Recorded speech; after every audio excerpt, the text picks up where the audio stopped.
Hello friends, ಈಗ ನಾನು mango ಮೇಳಕ್ಕೆ ಬಂದಿದ್ದೀನಿ. ನಿಮಗೆ ಡಿಫ್ರೆಂಟ್ ಟೈಪ್ಸ್ ಆಫ್ ಮ್ಯಾಂಗೋ ತೋರಿಸ್ತೀನಿ. ಇದು ಮಲ್ಲಿಕಾ ನೋಡಿ, ಇದೆಲ್ಲ ರಾಜಗಿರ ನೋಡಿ, ಹಿಂಗೆ ಬರುತ್ತೆ ಚಿಕ್ಕದು. ಉತ್ತರಳ್ಳಿ ಬೆಂಗಳೂರು. ಉತ್ತರಳ್ಳಿಯಿಂದ ಎಷ್ಟು ದಿನದಿಂದ ಬರ್ತದೆ? ನಾನು ತುಂಬ ವರ್ಷದಿಂದ ಬರ್ತಾ ಇದ್ದೀನಿ. ಅಂದರೆ ಇದು ಮ್ಯಾನುಫ್ಯಾಕ್ಚರಿಂದ ಡೈರೆಕ್ಟ್ ನಾನು ಹೌದು, ತುಂಬ ಫ್ರೆಶ್ ಆಗಿರುತ್ತೆ. ನಾವು 5-6 ಜನ ಮ್ಯಾಂಗೋ ತಿನ್ನೋರಿದ್ದೀವಿ. ನಾವು ಪ್ರತಿ ಟೈಮ್ ಬಂದಾಗಲೂ ಒನ್ ಟೈಮ್ ಬಂದಾಗ 5-6 ಕೆ ಜಿ ಅಂತೂ ಮಿನಿಮಮ್ ತಗೊಂಡೋಗ್ತೀವಿ. ಹಾಂ, ತುಂಬ ಫ್ರೆಶಸ್ ಎಲ್ಲ ಇರುತ್ತಲ್ಲ. ಯಾವ ವೆರೈಟಿ ಯಾವುದು? ಇದು ಮಲ್ಲಿಕಾ, ಇದು ಮಲ್ಲಿಕಾ ವೆರೈಟಿ. ಇದಕ್ಕೆ ಮಲ್ಲಿಕಾ ವೆರೈಟಿ. ಇದು ಬಂದ್ಬಿಟ್ಟು ಅದು ಸೇಂದೂರ.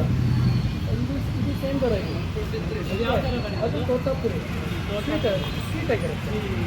ಸ್ವೀಟ್ ಆಗಿರುತ್ತೆ ಸ್ವೀಟಾಪುರಿ. ಮಲ್ಲಿಕಾ ಅಂತ ತುಂಬ ಇಷ್ಟ, ಮನೇಲಿ ಎಲ್ಲರೂ ಇಷ್ಟಪಡ್ತಾರೆ. ಮಲ್ಲಿಕಾ ಅದು ಕಾಮನ್.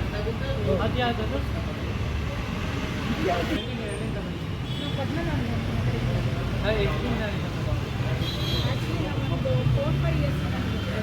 ಅಂದರೆ ತುಂಬ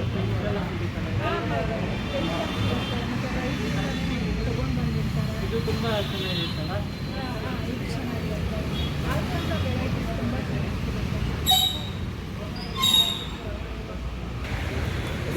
ಇದು ಚಕ್ರಪತಿ ಮ್ಯಾಂಗೋ ತುಂಬ ಚಿಕ್ಕದಾಗಿರುತ್ತೆ, ಹಿಂಗಿದೆ, ಸಖತ್ ಸ್ವೀಟ್ ಆಗಿರುತ್ತೆ. ಹಲೋ ಅಂಕಲ್, ಮೇಳ ಶುರುವಾಗಿದೆ. 4-5 ದಿವಸ ತುಂಬ ಚೆನ್ನಾಗಿ ನಡೀತದೆ. ಒಳ್ಳೆ ರೆಸ್ಪಾನ್ಸಿಬಲ್ ತುಂಬ ಚೆನ್ನಾಗಿದೆ ಮೇಳ. ಅದೇ ಎಲ್ಲಿಂದ ಬರ್ತಾರೆ ಜನ? ಎಲ್ಲ ಬೆಂಗಳೂರು ಸುತ್ತಮುತ್ತ ಎಲ್ಲ ಕಡೆಯಿಂದ ಬಂದು ಮೇಳ ಅಂದರೆ ತುಂಬ ವ್ಯಾಪಾರ ನಡೀತಿದ್ಯಾ? ತುಂಬ ಮೇಳ ಅಂದರೆ ಎಲ್ಲ ಥರದ ಮಾವಿನ ಹಣ್ಣನ್ನ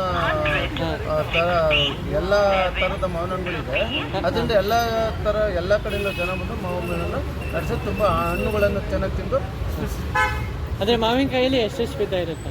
ಮಾವಿನ ಹಣ್ಣಲ್ಲಿ ಒಂದು 20-25 ಥರ ವಿಧಾನಗಳು ಇರ್ತವೆ.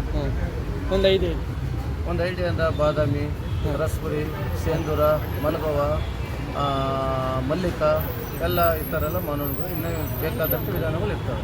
Thank you. Welcome sir. Hello madam, ನೀವು ಎಲ್ಲಿಂದ ಬಂದಿದ್ದೀರಾ? ನಾನು ಮೈಸೂರಿಂದ ಬಂದಿದ್ದೀವಿ. ಮ್ಯಾಂಗೋ ಪರ್ಚೇಸ್ ಮಾಡಕ್ಕೆ ಬಂದಿದ್ದೀವಿ. ಹಾಂ, ತುಂಬ ಚೆನ್ನಾಗಿರುತ್ತೆ ಮ್ಯಾಂಗೋ.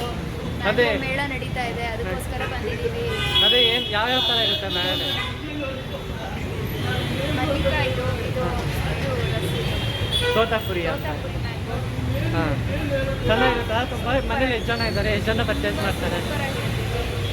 ಅಂದರೆ ಎಷ್ಟು ಒಂದು ಸತಿ ತಿಂದರೆ ತಿಂತಾನೆ ಇರಬೇಕು, ಒಂದು ಸ್ಪೋರ್ ಅನ್ಬೇಕಾ?